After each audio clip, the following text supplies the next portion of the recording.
ओम शांति। शिव बाबा, हमारे मीठे मीठे प्यारे प्यारे बाबा, जो दुख हरता सुख करता है, जो भाग्य विधाता है, हम बच्चों के प्यारे प्यारे बाबा आकर के इस वर्तमान समय हमें आकर के ऐसी शिक्षा देते हैं जो सारे कल्प में ही हम आत्माएं सूर्य की तरह चमकते रहते हैं, चंद्रमा की तरह शीतल रहते हैं और सितारों की तरह संगठन में रहते हैं। तो ऐसी शिक्षा पाकर के हम बैकुंठ नाथ नहीं बनते। तो बाबा हमको आकर के कहते हैं कि बच्चे, मैं तुम बच्चों के द्वारा ऐसा बीज डलवाता हूँ श्रेष्ठ कर्मों का, जिससे तुम कर्म इंद्रिय जीत, प्रकृति जीत, माया जीत, विश्व जीत बन जाते हो, सबके दिलों को जीत लेते हो। तो ये अट्रैक्शन, ये इतना मिठास स्वयं बाबा भरते हैं, हमको आकर के सहज से सहज विधि बताते हैं। बच्चे, तुम कर्म योगी बनो, क्योंकि संसार में रहते हुए कर्म तो तुम्हें करना ही है, बिना कर्म के तो तुम रह ही नहीं सकते। तो कर्म, हर कर्म करते हुए तुम्हारी चढ़ती कला हो, तो चढ़ती कला का अर्थ ही है श्रेष्ठ कर्म हो, डिवाइन कर्म हो, दिव्य कर्म हो। तो पिता परमात्मा उसके लिए हमें दिव्य बुद्धि का वरदान देते हैं। तो दिव्य बुद्धि का वरदान का हमें रास्ता बताते हैं कि बच्चे, मुझ प्यारे पिता को याद करोगे, मैं तुम्हारा अनादि अविनाशी पिता हूँ। तो पिता को तुम भूल गए हो, तो पिता की याद में रहोगे। ये एक स्पिरिचुअल फिनोमिना है, ये एक आध्यात्मिक शक्ति है, जिससे हमारे जन्म जन्म के पाप भस्म हो जाते हैं। तो इसलिए जैसे सूर्य के सामने पानी सूख जाता है, जर्म्स मर जाते हैं, ये एक प्रैक्टिकल, एक प्राकृतिक कर्तव्य है, एक टेक्निक है। इसी प्रकार से शिव बाबा को याद करने से ही हमारे जन्म जन्म के पाप भस्म होते हैं।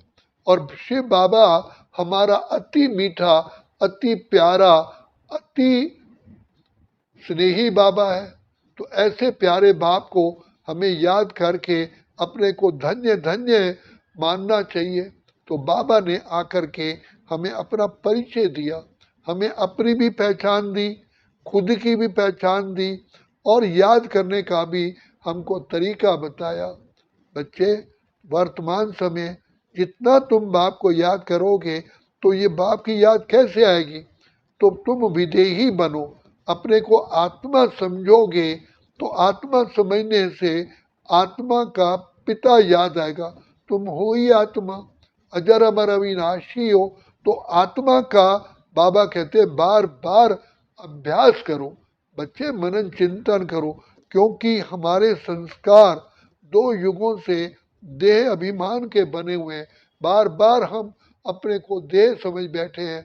तो इसलिए बाबा बार बार कहते हैं, कदम कदम पर अपने को ध्यान लगाओ, अटेंशन दो कि मैं आत्मा हूँ, मैं ज्योति का चमकता सितारा हूँ, मैं आत्मा ही नैनों द्वारा देखता हूँ, मुख द्वारा बोलता हूँ, हाथों से कर्म करता हूँ, मैं आत्मा हूँ, मैं आत्मा हूँ, अजर अमर अविनाशी हूँ। तो ये स्मृति का स्विच ऑन करो।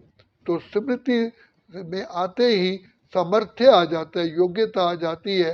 ऑटोमेटिकली हम दूसरे के शरीर में भी आत्मा को देखते हैं। तो फिर हमें अपना आत्मा का सच्चा सच्चा पिता याद आता है। जैसे बिजली की तार में से ऊपर रबड़ हट जाता है, तो खाली तार, जहाँ जिस तार में करंट होता है, उसको चिपक जाती है। तो इसी प्रकार से जब तक हम देह अभिमान में हैं, तो पिता परमात्मा के कनेक्शन में नहीं आते। तो जैसे ही देही अभिमानी बनेंगे, तो हम पिता परमात्मा के कनेक्शन में जुड़ते हैं और सर्व शक्तियाँ प्राप्त करते हैं।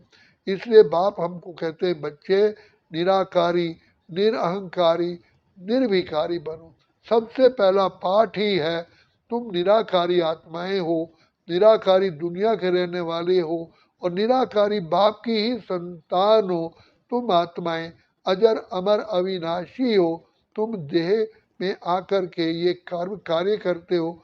देह तो तुम्हारा रथ है, तुम रथी हो।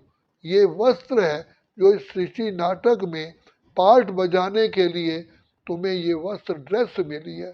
तो बार बार अपने को आत्मिक स्मृति में लाने से ही अपने आप ही शिव बाबा याद आते हैं। फिर आत्माओं को सारा खेल याद आता है कि मुझ आत्मा ने परम धाम से आकर के कैसे खेल खेला। मैं ही आत्मा सतो प्रधान थी, फिर सतो गुण में आई, फिर रजो गुण रजो प्रधान, फिर तमो प्रधान हुई। अब बाबा की छत्र छाया मिले, बाप की गोद मिली है।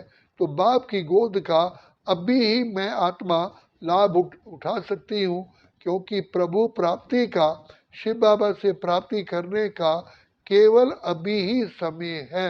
इसी समय ही हम अपने प्यारे पिता से सर्व मनोकामना पूर्ण करते हैं। तो बाबा हम बच्चों को कहते हैं बच्चे ये संगम युग की वेला है जिससे तुम ऊपर उठते हो। जितना ऊंचा उठना चाहो उठ सकते हो, जितना कमाई करना चाहो कर सकते हो। फिर तो सतयुग से धीरे धीरे धीरे सेकंड सेकंड तुम नीचे ही उतरोगे। इस समय पर बाप आकर के हमें चढ़ती कला में ले जाते हैं। तो यही समय है पिता परमात्मा से स्नेह लेने का, प्यार लेने का, दुआएं लेने का, आशीर्वाद लेने का, शक्तियाँ लेने का और सर्व वरदान प्राप्त करने का यही समय है। तो विधाता भगवान भोलानाथ भोला भंडारी यहाँ पर बैठे हैं, हमारा भंडारा भरपूर कर रहे हैं। तो भंडारी भोलानाथ भोला भंडारी बन कर के आया है। तो इसलिए बार बार अपने को याद करो कि मैं पद्मा पद्म सौभाग्यशाली आत्मा हूँ, जो पिता परमात्मा ने मेरे लिए ही द्वार खोले हैं। तो सबका द्वार दया का जब तू खोले, कंचन स्वर में गूंगा बोले, अंधा देखे लंगड़ा पहुंचा चल के काशी रे। तो ऐसा प्यारा पिता मिला है जो बिगड़ी को बनाने वाला है, जन्म जन्म की हमारी प्यास बुझाने वाला है, जो शक्तियों का सागर है, भंडार और दाता है। बहुत मीठा, बहुत प्यारा बाप है। इसलिए अंदर लाओ कि मैं कितने ऊंचे से ऊंचे, प्यारे से प्यारे बाप की संतान की गोद का बच्चा हूँ, छत्र छाया में हूँ। तो कहते ना, बाबा तेरी गोदी में एक बार जो आ जाए, सच कहते हैं शिव बाबा तकदीर बदल जाए। तो बाबा कहते हैं जैसे बच्चे पारस सोने को छूता है तो लोहा सोने को पारस लोहे को छूता है तो सोना बन जाता है। तो शिव बाबा है पारस। हम लोहे जैसी जो आत्मा बन गई हैं, बाप को याद करते हैं तो हम भी स्वर्णिम युग में आ जाते हैं, सोने जैसी स्थिति में आ जाते हैं, अर्थात सतो प्रधान बन जाते हैं। तो केवल यही एक मार्ग, प्यार से, मीठे रूप से हमें अपने प्यारे प्यारे बाबा को याद करना है, जिससे युग युग की प्राप्ति है। और ये गया समय फिर हाथ नहीं आता। बाकी सब कुछ हम प्राप्त कर सकते हैं, लेकिन जो समय बीत गया वो कभी वापस आ। इसलिए बाबा हमको बार बार याद दिलाते हैं बच्चे भंडारा भरने का केवल यही समय है, भाग्य बनाने का समय अभी है। इसलिए आंखें खोलो, सदा मुख से शिव शिव बोलो, अर्थात शिव बाबा की याद में रहो। तो सिमर सिमर सुख पाओ, कल कलेश मिटे सब तर। बाबा बड़े से बड़े पाप भस्म करने आए हैं। दया का सागर, प्रेम का सागर, सुख का सागर बाप मिला है। यही हमारा हीरे तुल्य जीवन है, यही हमारा पिता परमात्मा से भाग्य पाने का युग है। अपने सहज रीति से पिछले जन्म जन्म के पापों को भस्म करके बाबा समान चमकते हुए गुणवान हीरे बने। तो शिव बाबा कल्याणकारी भोलानाथ भोला भंडारी बन करके हम बच्चों की वर्तमान समय मनोकामना पूर्ण करते हैं। बच्चे याद करो कि ये समय बाप मिला है, बाप से पाने का समय अभी है, फिर नहीं समय गया तो फिर हाथ नहीं आता। अच्छा, ओम शांति, ओम शांति, ओम शांति।